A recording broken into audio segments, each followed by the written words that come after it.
একটা কথা আছে না যে আমার যখন পকেট ফাঁকা হয়ে যাবে টাকা বের হবে কি, আমাদের আত্মীয় স্বজন রিলেশনগুলো আগে আগে চলে যায়।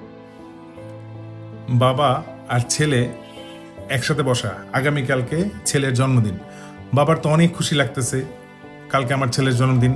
তো ছেলেকে বলে তুমি একটা কাজ করো, তুমি আমাদের যত আত্মীয় স্বজন আছে, বন্ধু বান্ধব, রিশতেদার যারা একদম ক্লোজ, তাদের সবাইকে কল করে দাওয়াত দিয়ে দাও আগামীকালকে আসার জন্য। আগামীকালকে আমাদের বাসায় অনেক খাওয়া দাওয়া হবে, সবাইকে ডাক দাও যারা আমাদের একদম ক্লোজ বন্ধু বান্ধব আত্মীয় স্বজন। তো পরের দিন রাত্রে 8টা বেজে গেছে, সুন্দর হ্যাপি বার্থডে সব কিছু রেডি, কেক টেক রেডি, দেখে মাত্র 5-6 জন লোক আসছে।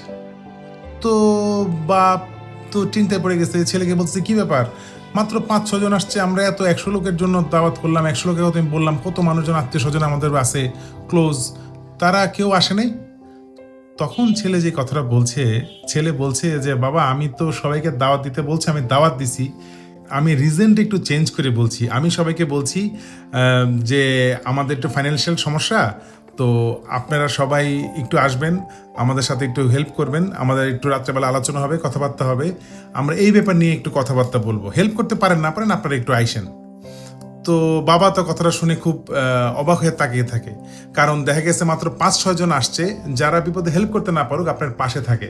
একটা কথা আছে না যে আমার যখন পকেট ফাঁকা হয়ে যাবে টাকা বের হবে কি, আমাদের আত্মীয় স্বজন রিলেশনগুলো আগে আগে চলে যায় ভয়ে যদি আমরা টাকা চাই।